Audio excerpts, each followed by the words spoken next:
How will a second term for Trump impact the US housing market? And specifically, and way more importantly, how will it impact your income if you're in real estate sales?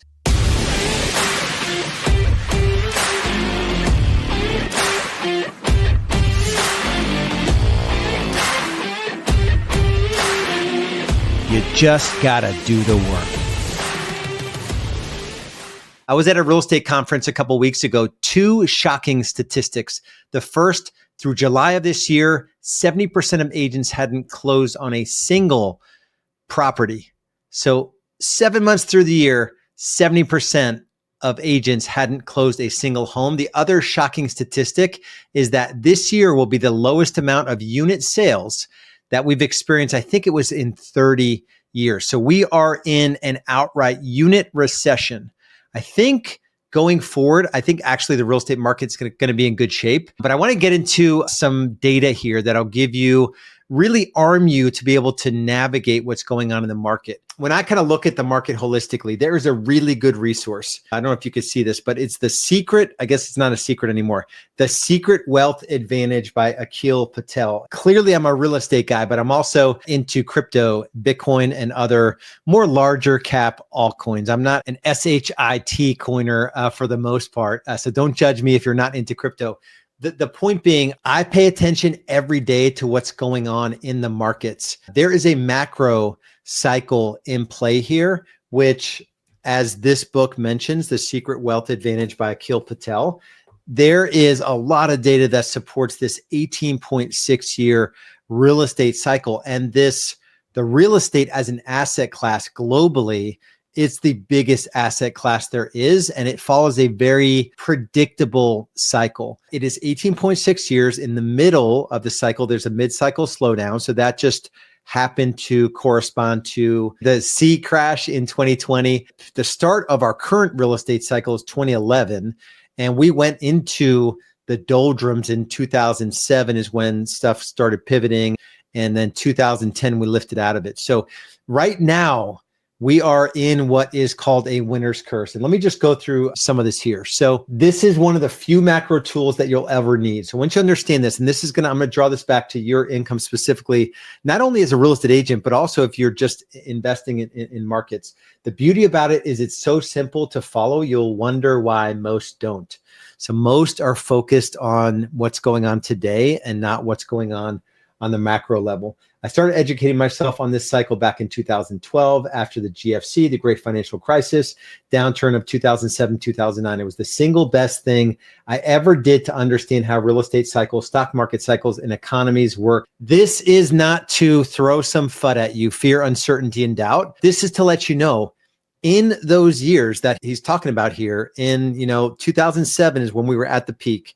Took us about 3 years. In my market, we went from 15,000 agents to 5,000 agents.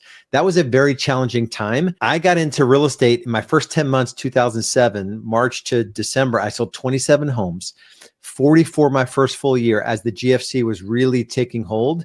And then 58, then 118, 178, and all those challenging years, I just sold more and more homes. So this should not freak you out. Just an indicator on what might be coming. And here's the thing. There is no president that can really drastically impact the macro cycle. All that said, I do want to go through some info that I think is going to be helpful. We have been in a unit recession for a few years now. And so I think no matter what happens with the sort of macro economy, I think most markets, we're going to have, as interest rates come down here, we're going to have more buyers, more sellers, inventory's already rising. We're just going to have a more balanced market with more units selling.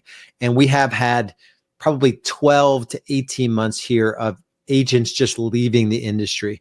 So agents are leaving the industry and income will be coming back in 2025. But let me go through this. Our friends at Keeping Current Matters, an awesome resource if you haven't plugged into this. So the trajectory of rates over the coming months will be largely dependent on three factors. And this is important. This is driving most decisions now with buyers and sellers hinged around what's going on with rates. And you can see mortgage applications go through the roof as rates first came down, and they were projected to come down the last FOMC meeting. when they came down a half point, mortgage applications went through the roof. The performance of the labor market, the outcome of the presidential election, which at this point is behind us, any possible reemergence of inflationary pressure. While volatility has been the theme of mortgage rates over the past several months, we expect stability to reemerge toward the end of November and into early December. So when will mortgage rates come down is the ultimate question. Jobs, this is a sticky subject. So you can see there are lots of job losses in business, and jobs are being made up by the government. Our growth in terms of productivity is coming mainly from government jobs.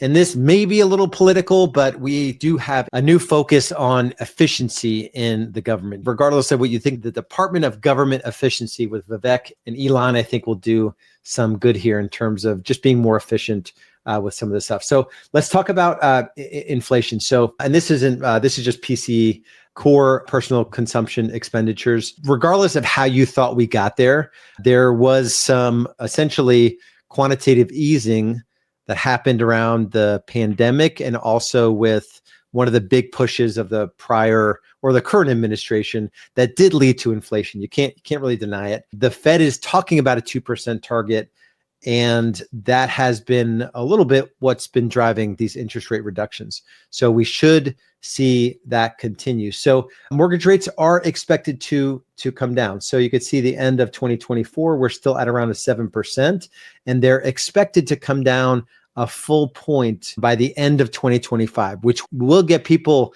that are sitting on the sidelines off their butts and into the market, which is a good thing. How about prices? That's the next question here. In terms of prices, it's just a market, right? Supply and demand. If I have one thing and I'm selling this thing here, and there's 10 people that want to buy it, I can charge more for it because there's a ton of demand. That's what we've been seeing, is that builders are filling the gap between resale, existing home sales or resale, and new construction fills that gap. I don't know if it's because they got so tremendously burned during the great financial crisis, the GFC, but they have not been back to their run rate. And they were overbuilding for a few years in there, 4 years around 2002, 3, 4, 5, 6 or so. But then we've just had this like massive underbuilding over 15 years of builders not catching up, and they're just finally catching up. So I think that is a reason why prices have been inflated here, and prices are set to forecast probably not as high a rate as they had in the past, but prices are set to increase. The good news is that inventory now is coming up. So you can see in 2022, lowest inventory that we've had really ever, 300,000, 350,000 existing homes. That ticked up to a low in 2023, around 600,000. And you could see a year later, we were at almost 700,000. And now we're going to get back to more normal levels, which is just a balanced market. This combined with interest rates coming down, more buyers will hit the market. So there were 29.2% more homes actively for sale on a typical day in October compared with the same time last year in 2023, marking the 12th consecutive month of annual inventory growth and the highest count since December 2019, which is a good thing. So let's talk about the housing market in general, and will it pick up? This is the pain we've been experiencing.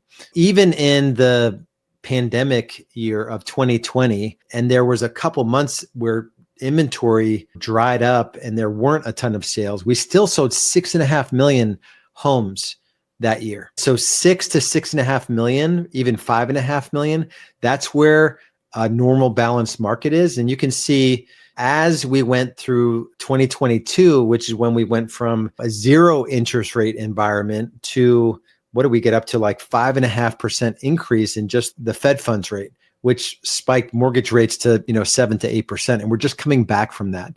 And so as rates come down, we will see more property for sale. Here is the thing, or more units selling. The benefit of this, as we've had a squeeze in income, and if you've ever read the book by Gary Keller called Shift, the cover of that book has a chart where it's like income available to real estate agents and the number of agents. The good thing is that a lot of agents have left the industry, and income will be increasing with a lesser number of agents. So if you're still in the business, you are winning the game it has been a game of survival for the most part, not a game of necessarily having your best year ever. Although a lot of folks in our community are having their best year ever. If you're still in business, you're in good shape. So is the market going to crash? You bring up something like this and you're telling us that there's going to be this major recession and major collapse. I don't know that I see that. So I tend to agree with, yes, it's not good from a debt perspective. So consumer debt is way higher than it's ever been, whether you look at auto loans or mortgages or credit cards. Every one of these lines are expanding. So if you were to take any one of these and just put them on its own chart, they're all going up and to the right, which is not a good thing generally. But here is the story when it comes to real estate. During the GFC, it was a different scenario, right? So you can see, let me explain these two lines here. The green is homeowners' equity. The reddish color is mortgage liability, and the blue is the real estate value. So you could see here in the middle of 2008, all the way to 2013, homeowners' equity was less than the mortgage. So homeowners were underwater for middle of 2008 to middle of 2013. So roughly 5 years. Now you could see, because homes have been appreciating and there's not as much inventory, supply is not satisfying demand. There's just a divergence of equity versus what is owned. So real estate values are through the roof. Homeowners' equity, there's a big gap between what they owe and their equity.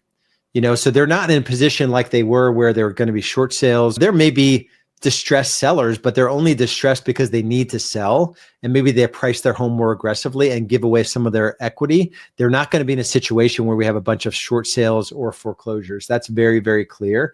And this kind of paints a different story. The total housing market value back during the housing crisis in the GFC years, mortgage debt was 9.7 trillion and equity was 8.2 trillion. So a $1.5 trillion difference. Less equity than debt back in that time. Now, even though you have a lot more debt, your debt went from 9.7 to 13.2. If you were just to look at that story and say, oh my gosh, home mortgage debt is through the roof. It's 50% higher than it was during the GFC. That could be a headline that you're reading that is just meant to instill some fear, uncertainty, and doubt. The real story is that homeowner equity went from 8.2 trillion to 35.1 trillion. So the delta here is negative during the housing crisis. And the delta here is that there is roughly 21.9 trillion of equity, the delta between debt and equity, or a factor of like almost 3x on the right and a less than a 1 times equity to debt. So a wildly different situation if we look at anyone that's thinking that it's going to hit the fan again, like the GFC, or any article you read that likens what we're going through to the GFC. It's just not accurate. It's just not telling the whole story. So let me summarize here real quick. And then I just want to share a story that is going to inspire you to dig in when most agents are super scared. Home sales are forecast to tick up. So that's a good thing. It doesn't show it on that graph. So from this year, we'll hit about 4.6. It's the lowest in a long, long time, 20 plus years. We will get a 0.6 million. So that's a 15% increase in sales, which essentially is income as agent count is going down, which is really good for us. Mortgage rates will come down. That will get buyers off of the sidelines. That will get some sellers that weren't able to take advantage of a move, or maybe it wasn't a necessary move, but it was a nice to have move, that they will be motivated to make a move. And then prices are still expected to increase. So probably at a slower rate, but your home is still going to be worth more next year than it will be this year. So if you're in the market now, inventory is on the rise, or if you're working with a client that's in the market now, inventory is on the rise, which is good for buyers, more selection. Rates, I've heard, marry the house, date the rate. So you could get them in a house and then eventually refi when rates come down. But it is looking good for the overall prospects for next year. And then even if there's this bigger macro shift, I just don't think it's going to impact, these are prices, house prices, might come down in 26 or 27 into 28 or 29, I think there's going to be a lot of activity. There's so much equity. So going back to this chart here, there's so much equity right now that if that equity gets smaller, it's not going to come all the way down and under what is owed on properties. So we're not going to be in a distressed sale type of market. We're just going to have more homes that are selling, and it's just going to be an overall better time to be in the market. So I don't see a cataclysmic reduction in units, even if prices come down dramatically. So even if this were to come true, where in 2025 and 2026, prices come down for a couple, 3 years, gradually come down, even 20%. So a $500,000 home is now worth $400,000. It's worth what it's worth, but it doesn't mean that that seller can't sell, because they may be moving from a $500,000 home that they thought it was worth to $1 million home. That $1 million home may be worth $800,000 or $850,000. So they're still going to benefit more by doing that trade up, where now they're not making the trade because prices are going through the roof. There hasn't been an adjustment. So I actually hope that a version of this happens where prices do come down and rates come down, because the impact overall is going to be this. We're going to get back to the 6 million home sales per year. And hopefully agents that are weaker, that got out of the industry, they take their time coming back, and there's going to be way more income available for less agents that are out there. So let me finish with this. The reason I was able to put my head down and get to work and go from 27 to 44 to 58, sought massive leverage, didn't work a ton of hours, got up to $4,000 an hour in my real estate business. I was able to launch Real Estate B School in 2013. We've had 2,000 agents come through our world and help them grow and scale and have impact in areas outside of real estate, in their families, in their communities and whatnot. The reason I was able to do that is because most agents had no plan. Agents struggle to build out the systems necessary to generate leads, nurture those leads, have them pre-sold on working with you. How do you motivate someone to sign you as a buyer agent or a listing agent? Put all the nurture and text and email sequences in, your content strategy, database touch system. We have a killer expired program, which I think is going to be, as prices come down, there are going to be a lot more expireds. And I did almost 750,000 of GCI with our expire program in a single year. We have members doing 3-4 homes per month with our database touch system. We have members doing 100 deals per year just with the Agent Brand Authority system. So we implement all of that in a 90-day focused effort. And just go to milliondollaragentmethod.com if you want to check it out. That's milliondollaragentmethod.com, and we'll see you over there. Be good.